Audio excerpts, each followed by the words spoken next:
ಜಿಲ್ಲಾಸ್ಪತ್ರೆಯಲ್ಲಿ ಮರಣ ಮೃದಂಗ ಮುಂದುವರೆದಿದೆ. ಸಾವಿನ ಪ್ರಕರಣ ಗಂಭೀರವಾಗಿ ತೆಗೆದುಕೊಂಡಿರುವಂತದ್ದು ಸರ್ಕಾರ. ಈಗ ನಿರ್ಲಕ್ಷ್ಯ ತೋರಿದ ಅಧಿಕಾರಿಗಳಿಗೆ ಖಡಕ್ ವಾರ್ನಿಂಗ್ ಅನ್ನು ನೀಡಿರುವಂತದ್ದು ಸಿಎಂ ಸಿದ್ದರಾಮಯ್ಯನವರು. ಬಳ್ಳಾರಿ ಜಿಲ್ಲಾಸ್ಪತ್ರೆಯಲ್ಲಿ ಮರಣ ಮೃದಂಗ ಮುಂದುವರೆದಿದೆ.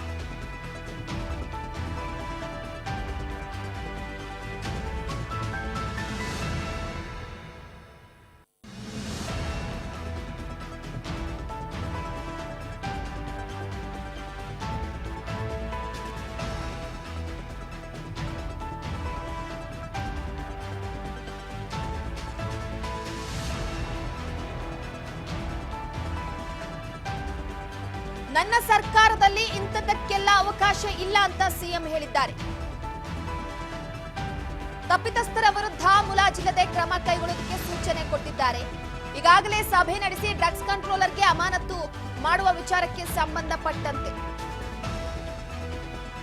ಸಾವು ಏಕೆ ಸಂಭವಿಸಿದೆ ಅಂತ ಪರಿಶೀಲನೆ ಮಾಡಲಾಗುತ್ತೆ ಅಂತ ಬೆಂಗಳೂರಿನಲ್ಲಿ ಮುಖ್ಯಮಂತ್ರಿ ಸಿದ್ದರಾಮಯ್ಯನವರು ಪ್ರತಿಕ್ರಿಯೆ ಕೊಟ್ಟಿರುವಂತದ್ದು. ಬಳ್ಳಾರಿ ಸರ್ಕಾರಿ ಆಸ್ಪತ್ರೆಯಲ್ಲಿ ಬಾಣಂತಿಯರ ಸಾವುಗಳ ಸರಣಿ ಘಟನೆಗಳು ಆತಂಕಕ್ಕೆ ಕಾರಣವಾಗಿವೆ. ಈಗ ಒಂದು ವಾರದಲ್ಲಿ 5 ಬಾಣಂತಿಯರು ಮೃತಪಟ್ಟಿದ್ರು. ಈ ಸಾವುಗಳಿಗೆ ಕಾರಣ ಏನು ಅಂತ ಪತ್ತೆ ಹಚ್ಚೋದಕ್ಕೆ ಸರ್ಕಾರ ತಜ್ಞರ ಸಮಿತಿಯನ್ನ ರಚಿಸಿದೆ. ಸಮಿತಿ ತನಿಖೆ ನಡೆಸಿ ವರದಿ ಸಲ್ಲಿಸುವಂತೆ ಸೂಚನೆ ಮಾಡಲಾಗಿತ್ತು. ಬಳ್ಳಾರಿ ಸರ್ಕಾರಿ ಆಸ್ಪತ್ರೆಗಳಿಗೆ ಅದೇನಾಗ್ತಿದೆಯೋ ಗೊತ್ತಿಲ್ಲ. ಒಂದು ಕಡೆ ಬಾಣಂತಿಯರ ಸರಣಿ ಸಾವುಗಳು ಕಾರಣವಾಗ್ತಾ ಇದೆ.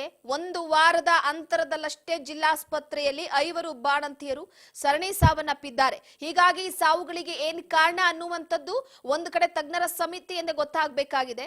ಸೊ ಈಗಾಗಲೇ ಸಿದ್ದರಾಮಯ್ಯನವರು ಈಗ ತಪ್ಪಿತಸ್ಥರ ವಿರುದ್ಧ ಕ್ರಮ ಕೈಗೊಳ್ಳುವ ವಿಚಾರವಾಗಿ ಕೂಡ ಹೇಳಿಕೆ ಕೊಟ್ಟಿದ್ದಾರೆ. ಕೇಳೋಣ ಬನ್ನಿ. ಯಾಕೆ ಸತ್ತಿದ್ರದು ಅಂತಕ್ಕಂಥದ್ದು ನೋಡ್ಬೇಕಲ್ಲ. ಬಾಣಂತಿಯವರು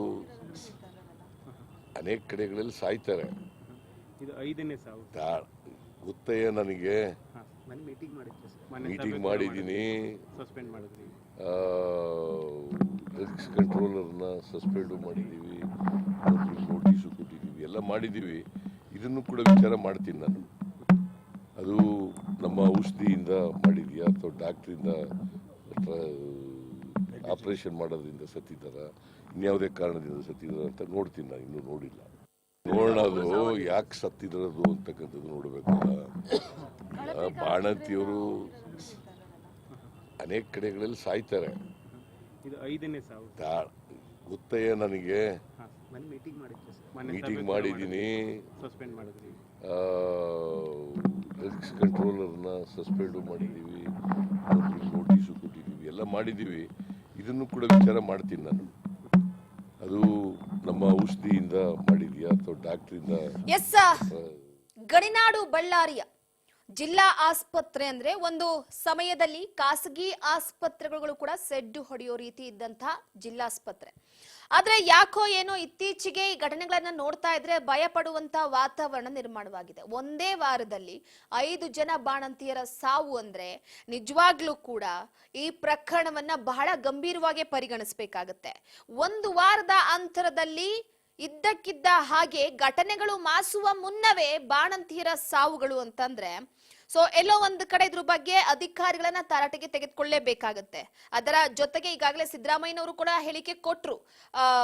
ಈಗಾಗಲೇ ಅಧಿಕಾರಿಗಳನ್ನ ನಾವು ವಜಾ ಮಾಡಿದ್ದೇವೆ ಅನ್ನೋ ವಿಚಾರವಾಗಿ. ಆದ್ರೆ ಹೆರಿಗೆ ಬಳಿಕ ರಕ್ತಸ್ರಾವ ಹಾಗೂ ನಂಜಾಗಿ ಬಾಣಂತಿಯರು ಸಾವನ್ನಪ್ಪಿದ್ದಾರೆ. ವೈದ್ಯರ ನಿರ್ಲಕ್ಷ್ಯದಿಂದ ಸಾವಾಗಿದೆ ಅಂತ ಪೋಷಕರು ಆರೋಪ ಮಾಡಿದ್ರು. ಆ ಮಹಿಳೆಯರ ಪೋಷಕರು ತಾಯಿ ಕಳೆದುಕೊಂಡಂತ ಮಗು ಮುಖ ನೋಡಿ ಸಂಬಂಧಿಕರ ಆಕ್ರಂದನ ಮುಗಿಲು ಮುಟ್ಟಿದೆ. ಇನ್ನೂ ಕೂಡ ಚಿಕ್ಕ ಏಜ್ ಅಂದ್ರೆ ವಯಸ್ಸು ಗಮನಿಸ್ತಾ ಹೋಗ್ಬೋದು ನೀವು ಅವರನ್ನ. ಅವರ ಭಾವಚಿತ್ರವನ್ನ ಕೂಡ ನೀವು ನೋಡ್ತಾ ಇದ್ದೀರಾ. ಅವ್ರಿಗೆ ಇನ್ನೂ ಕೂಡ ಚಿಕ್ಕ ಏಜು. ಒಂದು ಕಡೆ ಹೆರಿಗೆಯ ಬಳಿಕ ಅತಿ ಹೆಚ್ಚಾಗಿ ರಕ್ತಸ್ರಾವ ಆಯಿತು, ಅದರ ಜೊತೆಗೆ ನಂಜಾಗಿ ಬಾಣಂತಿಯರು ಸಾವನ್ನಪ್ಪಿದ್ದಾರೆ ಅನ್ನುವ ವಿಚಾರವನ್ನ ಅಲ್ಲಿನ ಪೋಷಕರು ಆರೋಪ ಮಾಡ್ತಾ ಇರುವಂತದ್ದು. ಔಷಧಿಯ ಕಳಪೆ ಔಷಧಿಯ ಸರ್ಕಾರಿ ಆಸ್ಪತ್ರೆಗಳಲ್ಲಿ ಸ್ಟಾಕ್ ಇರುವ ಆಗಿರೋಲ್ಲ. ಆ ಗ್ಲೂಕೋಸ್ ಡ್ರಿಪ್ಸ್ ಅಂತ ಏನ್ ಕರಿತೀವಿ ಅದೆಲ್ಲ ಕೂಡ ಸ್ಟಾಕ್ ಇರುವಂತದ್ದನ್ನೇ ಅಲ್ಲ. ಒಂದು ಸ್ವಲ್ಪನೂ ಮಾನವೀಯತೆ ಇರಲ್ವಾ? ಬಾಣಂತಿಯರು ಅವರ ಆ ದೇಹದ ಪರಿಸ್ಥಿತಿ ಹೇಗಿರುತ್ತೆ ಅನ್ನೋದು ವೈದ್ಯರಿಗೆ ಗೊತ್ತಿರೋದಿಲ್ವಾ? ಒಂದು ಮಗು ಹುಟ್ಟಬೇಕು ಅಂದ್ರೆ ಆ ತಾಯಿ ಹುಟ್ಟು ಸಾವಿನ ಪ್ರಶ್ನೆ ಆಗಿರುತ್ತೆ ಎಲ್ಲೋ ಒಂದು ಕಡೆ. ಇಂತಹ ಸಂದರ್ಭದಲ್ಲಿ ಬಹಳ ಜಾಗರೂಕತೆ